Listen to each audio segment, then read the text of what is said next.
பொதுவாக ஆருடங்கள் என்பதே 70% தான். இதை நீங்க புரிஞ்சுக்கணும். எல்லா ஜோதிடர்களும் ஆருடம் 100% பலன் தரும் என்று சொல்லுவாங்க. அது பொய்.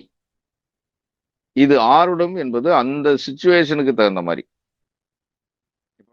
ஏன்னா பிரம்மன் படைச்சிட்டு அனுப்பிடுவான். படைக்கும் போது இருந்த கர்மா அவனுக்கு தெரியும். ஆனால் படைத்த பிறகு அந்த மனிதன் எவ்வளவு கர்மாவை ஏற்றுக்கொண்டிருக்கிறான் என்பது பிரம்மனுக்கு தெரியாது. எனவே 100% படைத்த பிரம்மனுக்கே தெரியாது என்று சொல்கின்ற நிலையில் நாம் இந்த 60, 70, 80, 90 இந்த ரேஞ்சில் தான் நம்ம நிக்கணும். இன்னும் ஆய்வு செய்ய 100% கொண்டு வந்துடலாம். ஆனாலும் தோல்விகளை கண்டு தோன்று விடாமல் தொடர்ந்து பயணம் செய்யணும். அப்படி பயணம் செய்தால்தான் இலக்கை நோக்கி அடைய முடியும். அதே மாதிரி ஜாமக்கோல் ஆருடம் ரொம்ப அற்புதமான ஆருடம். ஆனா அதுல பிளஸ் மைனஸ் சேர்த்தே சொல்றேன்.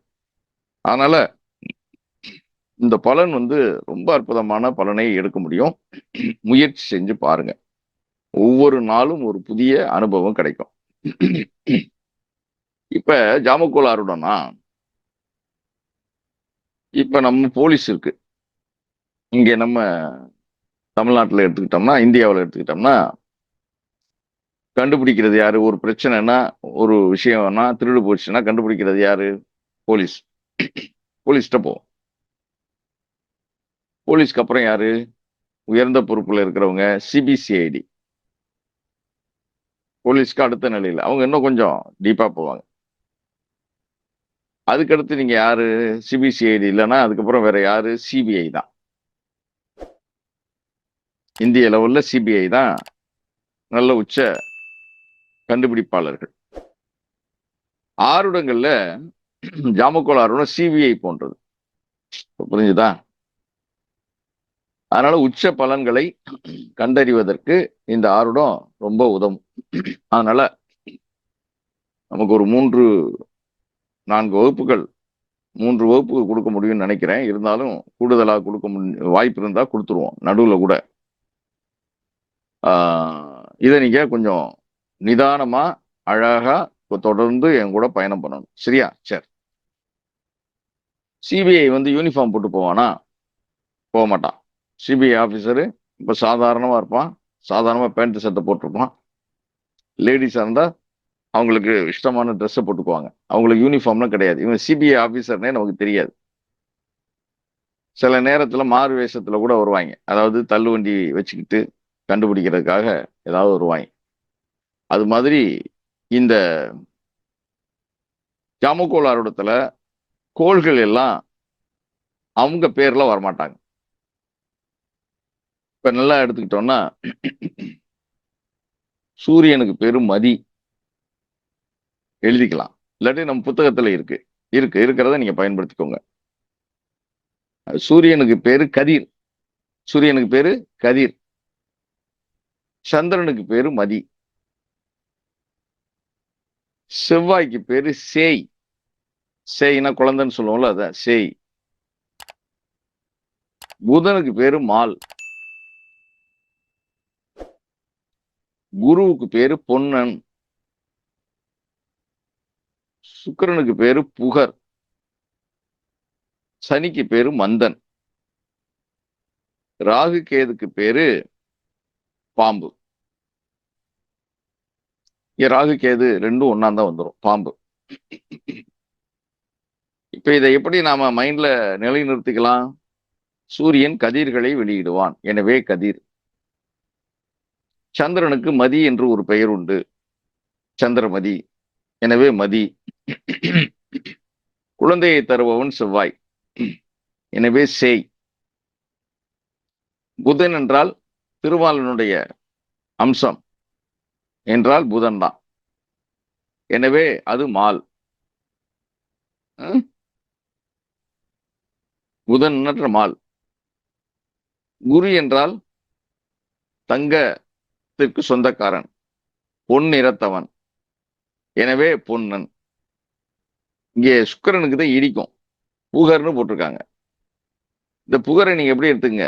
சுக்கிரன் சுகரை தர்றதுனால நம்ம புகர்னு போட்டுக்கிட்டோம். அப்படி மைண்ட்ல வச்சுக்கோங்க.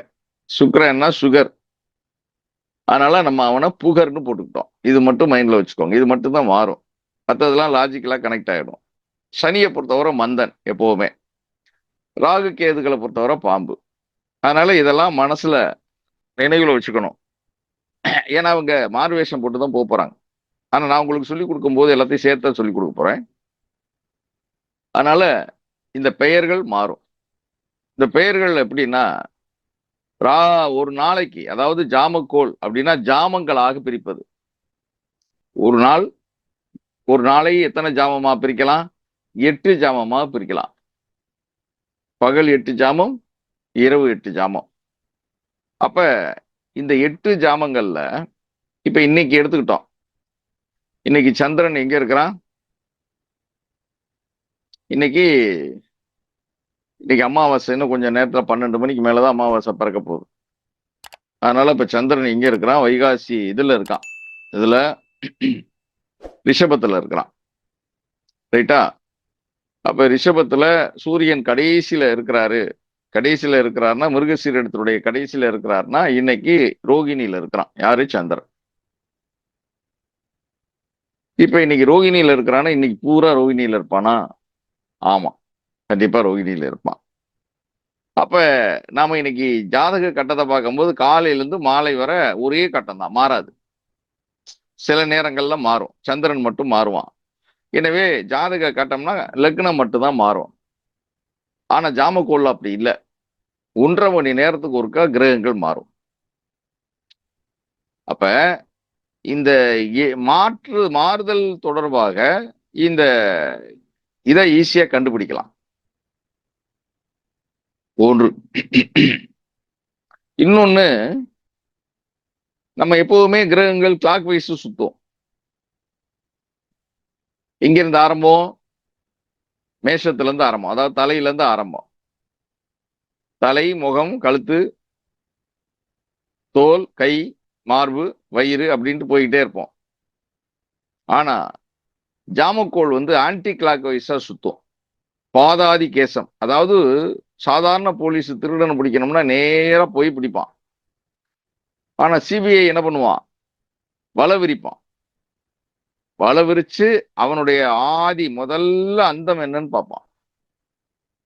பாதம் அவனுடைய பேஸ் எதுன்னு பார்த்து படிப்படி, அதாவது பாதத்திலிருந்து தலையை நோக்கி போறது. சாதாரண ஜோதிட முறை தலையிலிருந்து பாதத்தை நோக்கி போவது. ஜாமக்கோள் ஆருடம் பாதத்திலிருந்து தலையை நோக்கி போகுது. அப்ப பாதம்ன்றது எது? மீனம். மீனத்திலிருந்து ஆன்டி கிளாக் வைஸா வரும். சரியா? மீனத்திலிருந்து பின்னோடி வரும், பின்னோக்கி வரும். இப்ப இதுல 8 ஜாமம் இருக்கு இல்லையா? முக்கியமான விதியை சொல்லிட்டு வர்றேன். இந்த விதிகள்லாம் நீங்க மனசுல வச்சுக்கலாம், எழுதிக்கலாம். ஏன்னா இதுதான் பேஸ். அப்ப பின்னோக்கி வரும், மீனத்திலிருந்து பின்னோக்கி வரும். முதல்ல என்ன? கோள்கள் வேறு பேர்ல வரும். 2வது 8 ஜாமம் தான். 8 ஜாமத்துக்கு ஒரு முறை கோள்கள் மாறும். ஒரு ஜாமம் என்பது 1.5 மணி நேரம். பகல் 1.5 மணி நேரம், பகல் 8 ஜாமம், இரவு 8 ஜாமம். ஒவ்வொரு ஜாமத்துக்கும் கோள்கள் மாறும். அப்ப கோள்கள் எப்படி நகரும்? மேஷத்திலிருந்து நகராது, மீனத்திலிருந்து நகரும். எப்படி நகரும்? ஆன்டி கிளாக் வைஸ் நகரும். ரைட்டா?